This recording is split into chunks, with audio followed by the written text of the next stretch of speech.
Hello students, आज हम class 8th में 10वां पार्ट जो कि लिखा हुआ है नीति नवनीतम। नीति नवनीतम मतलब कि कुछ नीति युक्त बातें जो संस्कृत श्लोकों के माध्यम से इस पाठ में बताई गई है। ये जो पाठ है ये मनुस्मृति नाम के पाठ से संकलित है।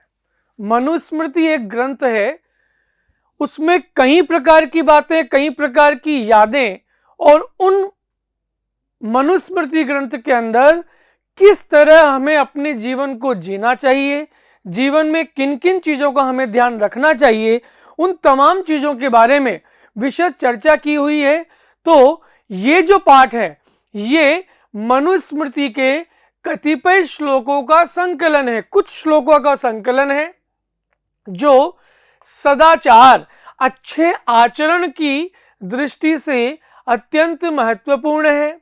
यहाँ माता पिता तथा गुरुजनों को आदर और सेवा से प्रसन्न करने वाले अभिवादनशील मनुष्य को मिलने वाले लाभ की चर्चा की है कि जो मनुष्य माता पिता का सम्मान करता है, अपने गुरु का सम्मान करता है, अपने से बड़ों को नमस्कार करता है, प्रणाम करता है, निश्चित रूप से ऐसे व्यक्तियों को निश्चित रूप से लाभ या एडवांटेज जरूर मिलता है।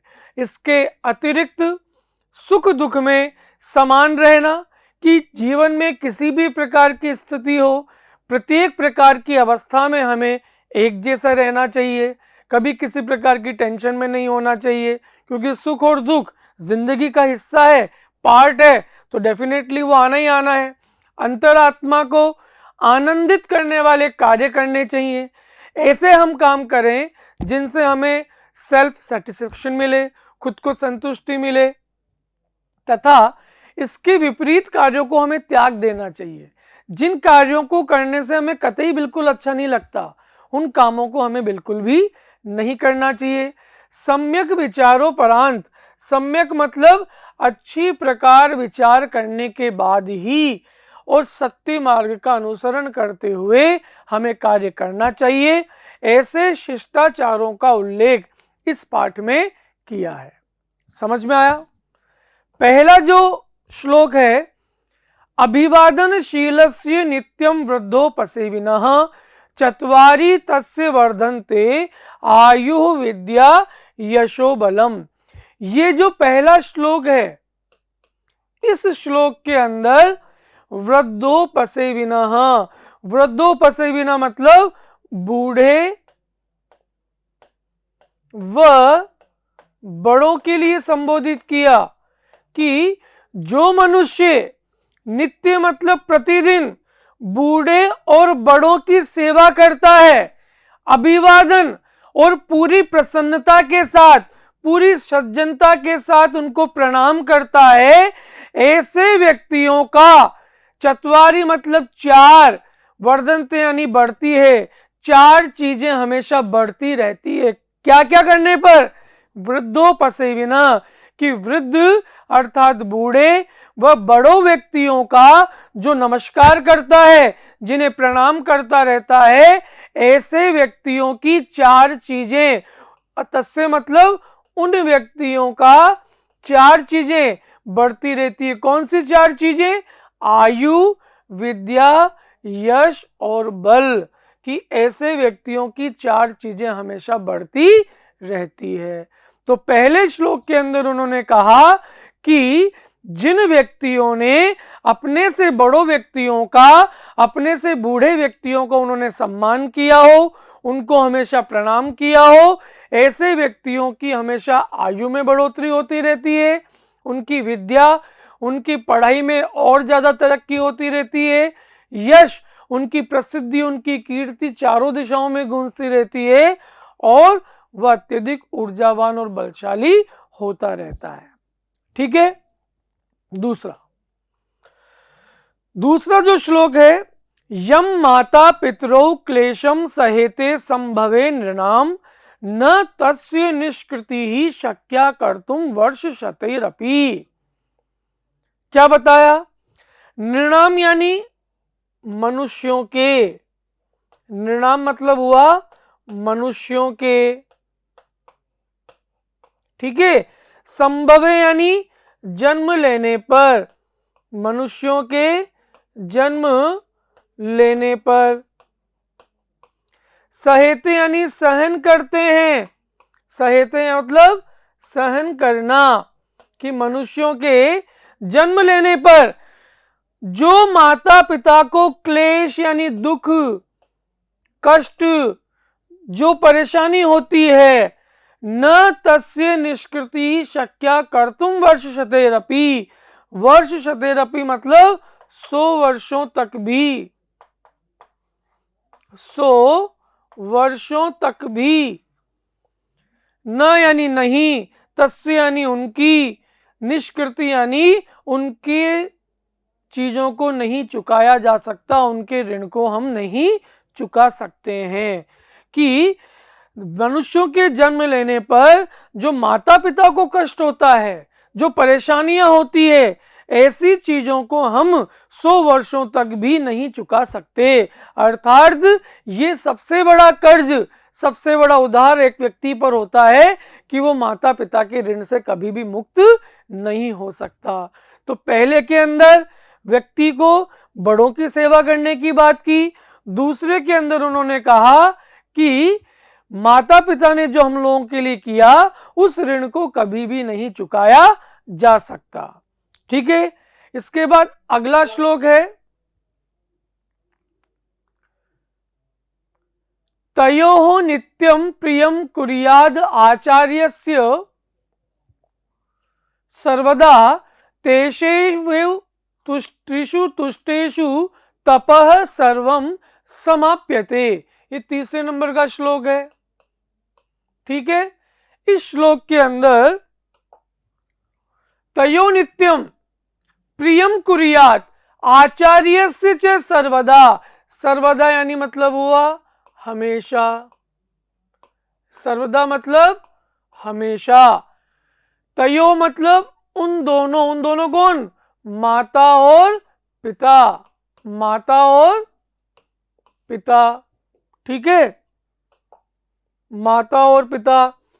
तेषेष्वेव त्रिषु तुष्टेषु तपः सर्वम समाप्यते, प्रियम यानी अच्छा, प्रियम यानी क्या हुआ, अच्छा, कि हमें हमेशा तयो नित्यम, माता पिता और आचार्य से यानी गुरु, इन दोनों का भला सोचना चाहिए। माता हो चाहे पिता हो चाहे गुरु हो, ये तीन ही शिक्षक ऐसे हैं जो हमें लगातार हमारी संस्कृति के लिए, हमारे जीवन को सही मार्ग दिखाने के लिए प्रेरित करते रहते हैं। इसलिए इस तीसरे में कहा कि हमेशा हमें माता पिता और आचार्य यानी हमारे गुरु का प्रिय सोचना चाहिए, अच्छा सोचना चाहिए। तेषेष्व त्रिषु तुष्टेषु तपः सर्वम समाप्यते, उन तीनों के तुष्ट हो जाने पर ही, उन तीनों की संतुष्टि हो जाने पर, अगर वो तीनों संतुष्ट हो जाते हैं तो उनकी संतुष्टि मात्र से ही तप यानी सारी तपस्याएं, सारी परेशानियां सर्वम समाप्यते अपने आप ही समाप्त हो जाती है। व्यक्ति के मन में जितनी भी चीजें हैं, जितनी भी टेंशन है, जितनी भी समस्याएं हैं, जितनी भी तपस्याएं हैं, वो माता पिता और गुरु के संतुष्ट होने पर ही अपने आप हल हो जाती है। नेक्स्ट 4th नंबर पे है, सर्वम परवशम दुखम सर्व आत्मम वशम सुखम एतत् विद्याम तत्समासेन लक्षणम सुख दुखयोः। यहाँ पर सुख और दुख के लक्षण बताए हैं कि सुख के लक्षण क्या है और दुख के लक्षण क्या है।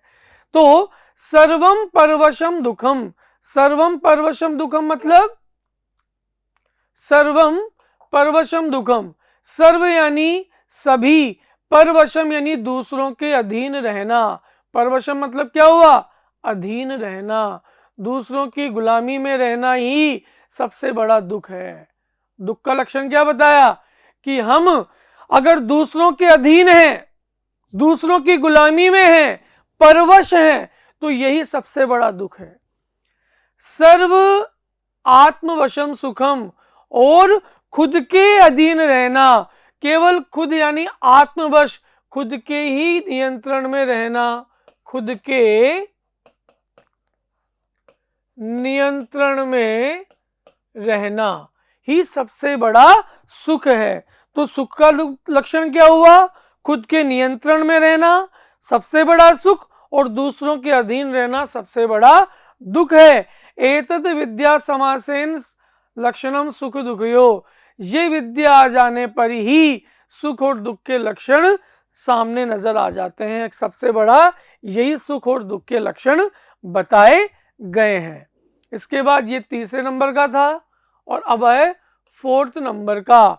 यत कर्म कुर्वतो अस्य स्यात् परितोषो अंतरात्मनः तत् प्रयत्नेन कुर्वीत विपरीतम तु वर्जयेत्। यत कर्म कुर्वतो अस्य स्यात् परितोषो अंतरात्मा, कि जो कर्म करने से अंतरात्मा में संतुष्टि मिले। परितोषो मतलब संतुष्ट होना, परितोष मतलब होता है संतुष्ट होना, अंतरात्मा मतलब मन से, कि जो कार्य हमें करना चाहिए जिससे हमें आत्मिक संतुष्टि मिले, मन को अच्छा लगे, ऐसे ही प्रयत्न वाले कार्य हमें करने चाहिए। यत कर्म मतलब जो कार्य करने से हमारे मन को संतुष्टि प्राप्त हो, हमें वही कार्य करने चाहिए। तत् प्रयत्नेन कुर्वीत, वो तो प्रयत्न से करने चाहिए।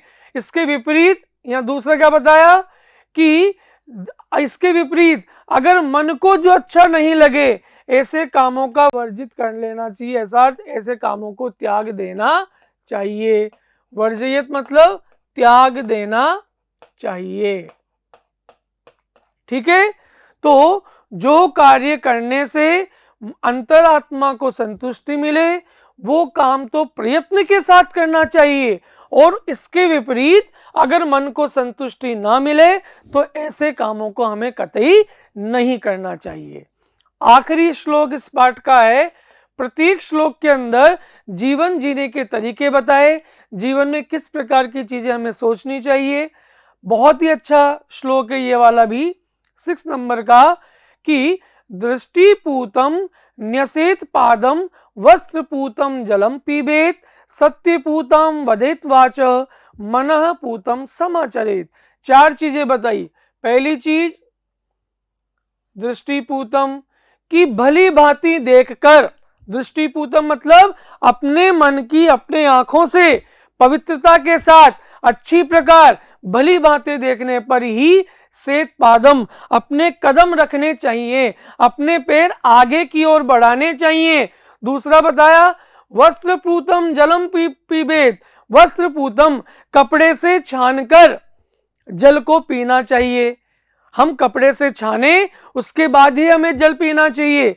सत्यपूतम वदेत वाच, और सत्य से युक्त, ईमानदारी से युक्त, अच्छी चीजों से युक्त बातें ही वचैसी वाणी हमें बोलनी चाहिए, बेईमानी वाली बातें नहीं बोलनी चाहिए। और आखिरी मन पूतम समाचरित, मन से पवित्रता वाली ऐसा ही आचरण व्यक्ति का होना चाहिए।